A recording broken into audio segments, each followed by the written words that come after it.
Hello guys, मैं हूं पवन। मैं आपको आज बताने वाला हूं, वीडियो को ज़्यादा लंबी ना करते हुए पॉइंट टू पॉइंट डिफेक्टों के बारे में बताऊंगा जो एक्सपोर्ट हाउस में सबसे ज़्यादा आते हैं और जो मोस्ट वेरी इंपॉर्टेंट होते हैं उन्हें मैं सबसे पहले बताऊंगा। अगर मैं सारे डिफेक्ट आपको बताऊंगा तो वीडियो बहुत लंबी हो जाएगी। तो मैं जो ज़्यादा आते हैं, जो ज़्यादा फैब्रिक में, स्टिचिंग में, फिनिशिंग में जो मोस्ट वेरी इंपॉर्टेंट होते हैं, मैं उनके नाम तो मैं बताता हूँ। तो सबसे पहले हम बात करते हैं स्टिचिंग में जो डिफेक्ट आते हैं। स्टिचिंग में जो डिफेक्ट आते हैं, एक लब की सिलाई होती है और एक पैर की सिलाई। तो जो लब की सिलाई होती है, उस सिलाई को लगाते टाइम क्या डिफेक्ट आते हैं? एक होता है number 1 skip stitch, as stitch uneven और रन ऑफ स्टिच और अनइवन स्टिच। और जो पैर की सिलाई होती है उसे हम टॉप स्टिच बोलते हैं। और उस सिलाई में जो डिफेक्ट आते हैं वो होते हैं अनइवन स्टिच और स्किप स्टिच, लूज स्टिच। और जो लूज स्टिच और स्किप स्टिच मैंने आपको बताया, आपको कन्फ्यूज़न होगा, बहुत से लोग नाम से नहीं जानते हैं, तो मैं उन्हें बताता हूँ हिंदी में जो एक्सपोर्ट भाषा में यूज़ करते हैं।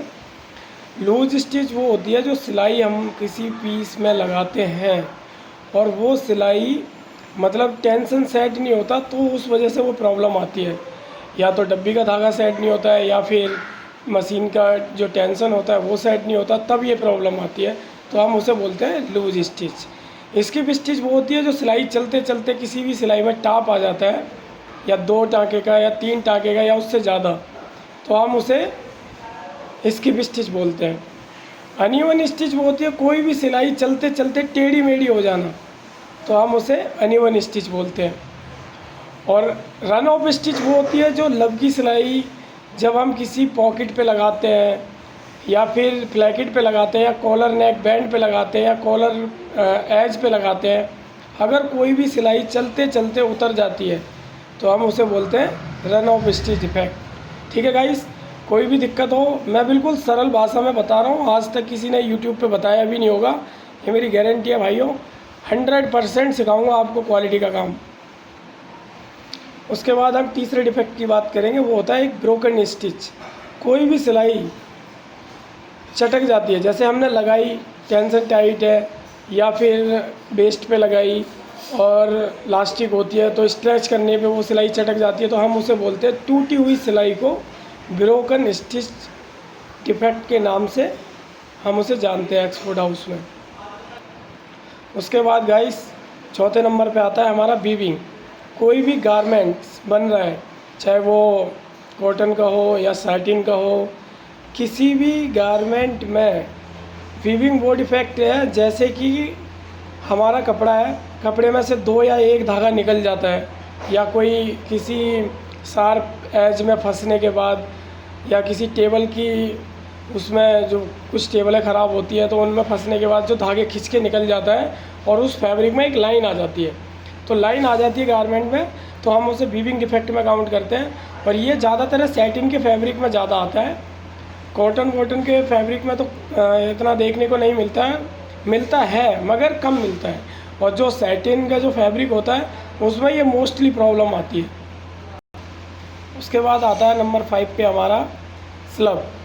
स्लब वो होता है, उस डिफेक्ट को बोलते हैं, जैसे कि कोई भी कपड़ा बनता है, वार्प और वेब तियान जब दोनों मिलने के बाद एक कपड़ा बनता है, अगर उस कपड़े में कोई भी जैसे डस्ट फंस जाता है या किसी भी जैसे डस्ट हो गया या कोई भी एक्स्ट्रा चीज़ ऐड हो जाती है, या और कपड़ा बनते टाइम वो उसमें मिक्स हो जाती है, मिक्स होने के बाद जो हमारा स्लब बनता है, तो हम उस डिफेक्ट को स्लब बोलते हैं। जैसे कि कपड़े में एकदम मोटा सा एक लाइन आ जानी, मोटी सी, जिसे साटन भी बोलते हैं हम, सैटिन, साटन आ गई है इसमें, ये आ रहा है हिंदी भाषा में, और स्लब उसे बोलते हैं हम। उसके बाद होता है कि हमारा नोट्स।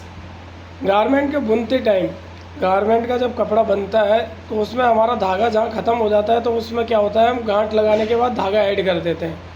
और धागा जब ऐड करते हैं तो वो बनते बनते उस धागे की जब बुनाई हो जाती है तो वो गांठ ऊपर आ जाती है, तो हम उसे नोट्स में डिफेक्ट में काउंट करते हैं।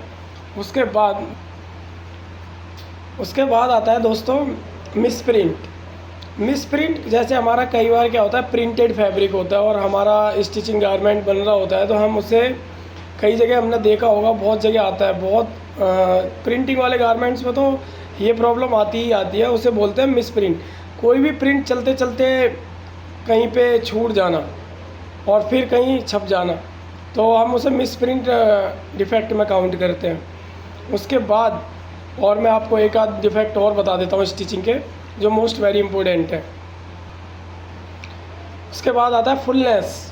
कोई भी जैसे कि सपोज़ कोई ड्रेस है या किड्स वियर है, उसमें एक लाइनिंग फैब्रिक से और अपर फैब्रिक से मिलने के बाद जो फैब्रिक वेस्ट पे अटैच होता है और फ्रंट बॉडी का फ्रंट योग, सपोज़ बैक योग या फ्रंट योग, इसमें जैसे हमारी झोल आ जाती है, हम उसे बोलते हैं फुलनेस। तो पॉकेट में भी आता है ये, जैसे कि पॉकेट को हम फिनिश करते हैं और कारीगर क्या है उसे बीच में काफ़ी झोल डाल देता है, तो वो प्रेस होने के बाद इस तरफ से करते हैं तो इधर फैब्रिक इकट्ठा हो जाता है, दूसरी तरफ से करते हैं तो दूसरी साइड में फैब्रिक ज़्यादा हो जाता है, जिससे हम फुलनेस में काउंट करते हैं। उसके बाद मैं एक और डिफेक्ट बता देता हूँ आपको। एक और डिफेक्ट है नेक शेप अनइवन। जैसे कोई भी गारमेंट का गला जब हम बनाते हैं, उसकी राउंड शेप प्रॉपर चांद की तरह होती है। अगर वो शेप आपकी टेढ़ी मेढ़ी अनइवन है या फिर मतलब राउंड प्रॉपर शेप में नहीं है, तो हम उसे नेक शेप अनइवन डिफेक्ट में काउंट करते हैं। और उसके बाद हमारी अगर नेक पे टॉप स्टिच लगी हुई है या बाइंडर फिनिश करने के बाद जो पैर की सिलाई लगती है बाइंडर पे, उसे फिनिश करते टाइम क्या होता है, कई बार देखा होगा आपने, बाहर साइड से जो पैर की सिलाई होती है वो चौड़ी पतली दिखती है, तो हम उसे बोलते हैं टॉप स्टिच अनइवन या बाइंडर स्टिच अनइवन भी बोलते हैं, क्योंकि एज पे लगी हुई है बाइंडर पे, तो बाइंडर में भी बोल सकते हैं हम। और अगर बाहर साइड से देखेंगे तो वो टॉप स्टिच अनइवन में काउंट हो जाता है। उसके बाद दोस्तों मैं आपको एक और चीज़ बता दूं, वीडियो ज़्यादा लंबी हो जाएगी, तो मैं आपको मेन डिफेक्ट हैं वो मैं बता ही चुका हूं। अगर आपको और डिफेक्ट जानने हैं तो मैं अगली वीडियो में बनाऊंगा, क्योंकि लंबी वीडियो हो जाती है तो लोग ज़्यादा, जो लोग सीखने वाले होते हैं वो तो पूरा देखते ही हैं, पर कुछ लोग ज़्यादा व्यस्त होते हैं वो नहीं देखते हैं। तो मैं अब आपको फिनिशिंग के कुछ इंपॉर्टेंट डिफेक्ट बता देता हूँ जो हम फिनिशिंग में गारमेंट्स को आइडेंटिफाई करते हैं। तो एक आता है मैंडिंग, एक आता है स्पॉटिंग। एक मैंडिंग डिफेक्ट होता है, जो हमारा मैंडर होते हैं हमारे फिनिशिंग डिपार्टमेंट, वो बनाते हैं मैंडिंग का डिफेक्ट। कोई फैब्रिक डैमेज हो जाना या किसी का धागे का निकल जाना, फैब्रिक में वीविंग आ जाना, वीविंग को मैंडिंग वाले सही करते हैं। और एक आता है स्पॉटिंग में क्या होता है हमारा, जैसे कि स्टेन आ जाना, या ऑयल स्टेन, हार्ड स्टेन। और एक होता है स्टेन, एक कुछ नॉर्मल स्टेन होते हैं जो हमने स्टेन में काउंट करते हैं, जो आराम से निकल जाते हैं ईजीली। हार्ड स्टेन ऐसे होते हैं जैसे कि परमानेंट मार्कर से लगे हुए होते हैं, तो वो हार्ड स्टेन में काउंट होते हैं, वो नहीं भी निकलते हैं, वो निकलते ही नहीं हैं, उन्हें हम रिजेक्ट गारमेंट्स में ही डालते हैं। और उसके बाद आपका आता है कलर वेरिएशन, जिसे हम शेड वेरिएशन भी बोलते हैं, सीवी भी बोलते हैं शॉर्ट फॉर्म में। और उसके बाद मैं आपको फिनिशिंग का और डिफेक्ट बता देता हूँ, जैसे यान पुल क्या है कि गारमेंट को बनते टाइम स्टिचिंग में भी आता है और फिनिशिंग में भी दिखता है। कई बार सैटिन फैब्रिक में ज़्यादा आता है यान पुल। कोई भी धागे का तार खिंच जाना, मतलब कोई भी धागा खिंच जाना गारमेंट में से, सैटिन फैब्रिक में से, और उसमें एक लंबी सी लाइन दिखाई देने लगती है, तो हम उसे यान पुल में काउंट करते हैं। या वो हमारा ज़्यादातर आता है जो नीडल ख़राब होती है उसकी वजह से भी आता है, जैसे कि हम खुटकी हुई सुई लगा देते हैं या चलाते चलाते कारीगर की वो सुई टकरा जाती है पटरी में, तो वो खुटकने के बाद जब भी फैब्रिक में होल करती है तो वो तार खींचते हुए चले जाती है, धागे के मतलब यान को डैमेज करते हुए चले जाती है, और जो धागा उससे लाइन खिंची हुई सी दिखाई देने लगता है, जिसे हम यान पुल में काउंट करते हैं। उसके बाद प्रेसिंग एक बहुत मेजर डिफेक्ट होता है, कि जैसे कि बहुत सी जगह क्या होता है, गारमेंट को ना जैसे ठेकेदारी होती है कहीं पे, या कारीगर मतलब जो ऑपरेटर होते हैं प्रेसमैन, वो क्या करते हैं, हवा सी मारी, हल्की सी स्टीम दिखाई गारमेंट में, और पुअर प्रेसिंग डिफेक्ट होता है, जैसे कि प्रॉपर प्रेस ना करना, उस डिफेक्ट को हम बोलते हैं। जो हमें देखने में उसकी प्रेसिंग अगर सही नहीं लग रही है तो हम पुअर प्रेसिंग डिफेक्ट में काउंट करते हैं उसे। उसके बाद आता है डैमेज। डैमेज जैसे कोई भी फैब्रिक में होल हो जाना, कटा हुआ दिखना, या फिर किसी थ्रेड कटिंग ऑपरेटरों से कटर लग जाना गारमेंट के फैब्रिक में, या गारमेंट जो बनता है उसमें कट लग जाना, तो उसे हम डैमेज में काउंट करते हैं। और उसके बाद हमारा आता है रॉ एज। रॉ एज एक होता है कच्चा मार्जिन। जैसे ये वाली प्रॉब्लम जो रॉ एज डिफेक्ट है, ये डिफेक्ट आता है जैसे बॉटम फोल्ड होता है, तो बॉटम फोल्ड में हमारा कच्चा मार्जिन बाहर निकल आता है, कई बार सिलाई उतर जाती है, तब आता है, ये विजुअल होता है आउटसाइड। तो इन साइड से बॉटम को जब चेक करते हैं हम, तो ये रॉ एज विजुअल में काउंट होता है। उसके बाद हमारा आता है फिनिशिंग में सबसे ज़्यादा डिफेक्ट ना पिंचिंग आता है। पिंचिंग जो होता है गारमेंट का, कभी भी कोई बनाता है तो कोई भी फैब्रिक का दबोटा बन जाता है, जैसे कि सिलाई चलाते टाइम फैब्रिक ज़्यादा फोल्ड हो जाता है या फिर ज़्यादा आगे चले जाता है, तो वो पिंचिंग बन जाती है। और पिंचिंग जो होती है बेस में जैसे गैदर डलता है, तो गैदर डलने के बाद गारमेंट में कोई भी फ्रॉक है या ड्रेस है, गैदर डलती है बेस सीम पे, तो उस एरिया में ज़्यादा पाया जाता है, साइड सीम लगाने में ज़्यादा आता है पिंचिंग। और जो ये पिंचेस वाले डिफेक्ट हैं, ये पिंचिंग जो आती हैं ये गारमेंट में साइड सीम और बेस्ट अटैच और नेक में भी आ जाता है, कई बार बाइंडिंग करते टाइम पे भी आ जाता है। और उसके बाद आता है हमारा डिफेक्ट, उसके बाद आता है गारमेंट की बैलेंसिंग आउट, जैसे स्लीव हो गया, कॉलर पॉइंट हो गया, ये दोनों आपस में बराबर ना होना।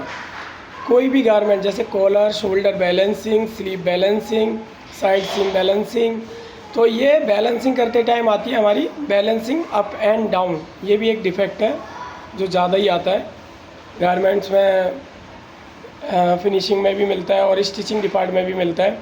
मैं आपको वो डिफेक्ट बता रहा हूँ जो आपको क्यूसी बनने के लिए और फाइनल चेकर बनने के लिए, मेजरमेंट चेकर बनने के लिए, और आप क्यूए भी बनोगे तो आपको ये चीज़ें पता होनी चाहिए। डिफेक्ट्स मोस्ट वेरी इंपॉर्टेंट होते हैं गारमेंट्स के, आपको जो आने चाहिए। कहीं पे भी आप जाते हो तो आइडेंटिफाई करने के लिए डिफेक्ट का पता होना बहुत ज़रूरी है। दोस्तों ज़्यादा ही लंबी वीडियो होती जा रही है, मैं आपको कोई भी दिक्कत हो तो अगली वीडियो में बताऊंगा। और अगर आपको मेरी वीडियो अच्छी लगी हो तो लाइक और प्लीज़ सब्सक्राइब कर दें, ताकि आपको मेरे वीडियो और बेल आइकन को भी ओके कर दें, ताकि आपको मेरी नेक्स्ट आने वाले वीडियो सारे ऑन टाइम मिलते रहें। थैंक यू दोस्तों, शुक्रिया, फिर मिलेंगे।